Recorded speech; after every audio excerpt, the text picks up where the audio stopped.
बिस्मिल्लाहिर्रहमानिर्रहीम। Welcome back to my YouTube channel Urdu with Afshi. आज हम पढ़ने जा रहे हैं गालिब का झूठापन। इसका है हिस्सा नंबर 2।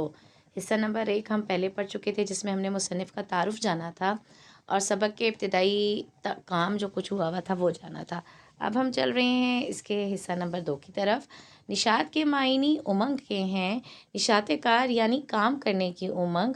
जहाँ तक के मालूम है एक नया ख़याल है, एक निरा ख़याल ही नहीं बल्कि फ़ैक्ट है। अब यहाँ फ़ैक्ट इंग्लिश का लफ्ज़ आया है जिसका मतलब होता है हकीकत है, क्योंकि दुनिया में कुछ चहल पहल है और सिर्फ इस यकीन की बदौलत है कि यहाँ रहने का ज़माना बहुत थोड़ा है। ये इंसान की एक तबई खसलत मालूम होती है। तबई का मतलब होता है वो आदत जो आप में शुरू से पाई जाए। खसलत कहते हैं आदत को। तबई खसलत मालूम होती है यानी कि आपके पैदा होने के साथ ही आपकी आदत है कि जिस कदर फ़ुर्सत का मतलब है आप मसरूफ़ नहीं हैं, आप फ़ारिग हैं, आपके पास वो लम्हात हैं जो बहुत फ़ुर्सत के हैं, कलील मालूम होती है, कलील थोड़ी। इसी कदर सादा सरगर्मी से काम को सरअंजाम देना है।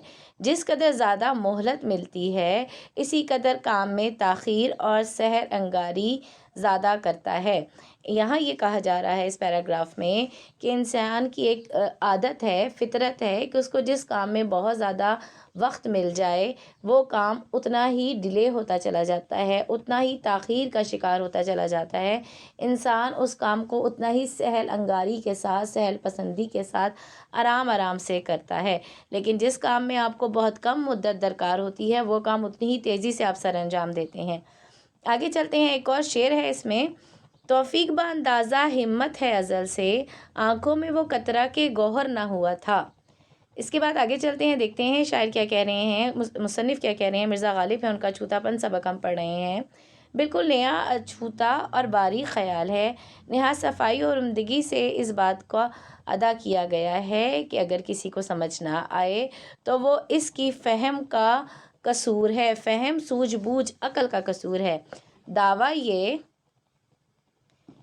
है कि जिस कदर हिम्मत आली होती है, इसी के मवाफ़िक इसी की सिमत में, इसी राय से इत्तेफाक करते हुए इसकी तायद गैब से होती है। और सबूत ये है कि कतरा अश्क जिसको आँखों में जगह मिली है, यानी आंसू के बारे में बात की जा रही है, जिसको आँखों में जगह मिली है, अगर इसमें हिम्मत है तो जब तक वो दरिया में था मोती बनने पर काने हो जाती है।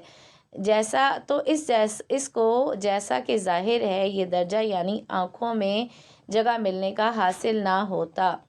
हरीफ मतलब मुश्किल नहीं फसून नयाज़, दुआ कबूल हो या रब के उम्र खिज़र दराज। उम्र खिज़र दराज, हज़रत खिज़र इस्लाम की तलमी इस्तेमाल की है यहाँ पर शायर ने। देखते हैं कि क्या कहना चाह रहे हैं। चूँकि ख़याल वसी था, मज़मून मतला में बंधने का मुतकाज़ी था, मतला में बंधने का मुतकाज़ी था, यानी कि यानी कि काफ़िया और रदीफ़ का इस्तेमाल यहाँ पर था। और वही मुतकाज़ी का मतलब है तकाज़ा कर रहा है कि मतलब बनाया जा सकता है। इसलिए पहला मिसरा उर्दू रोज़मर्रा से किसी कदर बईद हो गया है। पहला मिसरा उर्दू रोज़मर्रा से किसी कदर बईद हो गया है, यानी कि उर्दू रोज़मर्रा में नहीं पाया जा रहा, बहुत दूर निकल गया है रोज़मर्रा से। मगर बिल्कुल एक नई शौक़ी जो शायद किसी को ना सूझी होगी, कहता है कि किसी मुश्किल मकसद के हासिल होने में तो अज़्ज़ व नियाज़ का मंतर कुछ काम नहीं देता। लाचार आप ही दुआ फरमाएंगे कि इलाही खिज़र की उम्र दराज। यहाँ खिज़र अलैहिस्सलाम का लफ्ज़ इस्तेमाल किया जा रहा है, उनकी तलमी इस्तेमाल की जा रही है। खिज़र की उम्र दराज हो यानी ऐसी चीज़ तलब करें जो पहले ही दी जा चुकी हो। आता है दाग़े हसरत दिल का शुमार याद, मुझसे मेरे गुनाह का हिसाब ए खुदा ना मांग। इसमें भी नई तरह की शौक़ी है, बिल्कुल नई अछूती बात है। बज़ाहिर दरख्वास्त कर रहा है कि ए खुदा मुझसे मेरे गुनाह का हिसाब ना मांगो। दरपर्दा इल्ज़ाम देता है कि गोया ये कहता है कि गुनाहों का हिसाब क्यों कर दूँ, वो शुमार में इस कदर ज़्यादा हैं, मैं उनको शुमार करता हूँ तो वो दाग जो तूने दुनिया में दिए हैं वो शुमार में इसी कसरत से हैं। یعنی شاعر کہہ رہے ہیں کہ اگر میں اپنے گناہوں کو شمار کرتا ہوں تو وہ بہت زیادہ ہیں، لیکن اگر میں وہ دیکھتا ہوں کہ مجھے دکھ کتنے ملے ہیں، مجھے تکلیف کتنی ملی ہیں، تو وہ اس شمار سے کئی زیادہ ہیں۔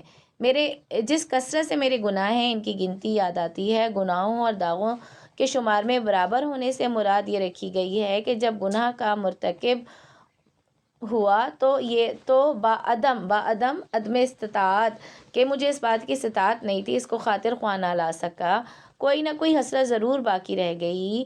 مثلاً بس جتنے گناہ کیے اتنے ہی داغ دل پر کھائے، یعنی جتنے میں نے گناہ کیے ہیں اتنے ہی تکلیفیں، اتنی ہی مصیبتیں میں نے برداشت کی ہیں۔ آگے چلتے ہیں، دیکھتے ہیں شاعر کیا کہہ رہے ہیں یہاں پر۔ مرزا غالب ہی کے تمام اشعار ہیں۔ مجھ کو دیار غیر میں مارا وطن سے دور، رکھ لی میرے خدا نے میری بے کسی کی شرم۔ پردیس میں مرنا جو ہر شخص کو ناگوار ہوتا ہے، اس پر خدا کا اس لیے شکر کرتا ہے کہ اگر وہاں بے گور و کفن بغیر گور کے، بغیر قبر کے، بغیر کفن کے پڑا رہا تو کوئی مذائقہ نہیں، حرج نہیں ہے، کیونکہ کوئی شخص نہیں جانتا یہ کون ہے، کس رتبے کا آدمی ہے۔ لیکن وطن میں مرنا جہاں ایک زمانہ واقف حال ہے، آپ اپنے وطن میں مرتے ہیں تو آپ کو ارد گرد کے لوگ جانتے ہیں، کسی غیر ملک میں جا کے مریں تو کوئی بھی آپ کو نہیں پہچانتا۔ یہاں یہی بات بیان کی جا رہی ہے، مگر خریدار و غمخوار ایک بھی نہ ہوں، وہاں مردے کی اس طرح مٹی پلید ہوتی ہے یا خراب ہوتی ہے، سخت رسوائی اور ذلت کی بات ہے۔ بس خدا کا شکر ہے کہ اس نے پردیس میں مار کر میری بے کسی کی شرم رکھ لی۔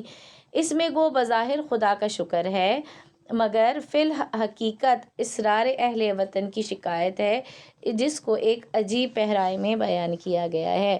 شاعر اس شعر میں یہ بات کہہ رہے ہیں کہ مجھے وطن سے دور مارا ہے اور میری بے کسی کی شرم رکھ لی ہے، وہاں کوئی مجھے نہیں جانتا، میرے رتبے کو نہیں جانتا، لیکن اگر مجھے میرے ہی وطن میں موت آتی اور میں بے گور و کفن پڑا رہتا تو اس سے زیادہ ذلت کی بات کوئی نہیں تھی کہ مجھے میرے اہل وطن نے ہی نہیں اپنایا، انہوں نے ہی عزت نہیں دی۔ یہ تو تھا حصہ نمبر 2۔ انشاءاللہ تعالی نیکسٹ لیکچر میں آپ کے سامنے حاضر ہوں گی حصہ نمبر 3 کے ساتھ۔ اگر آپ کو میری آنے والی ویڈیوز اچھی لگ رہی ہیں تو میرے چینل کو سبسکرائب کر دیجیے گا اور بیل آئیکن کو پریس کر دیں تاکہ آنے والی ویڈیوز جلد از جلد آپ تک پہنچ سکیں۔ بہت شکریہ۔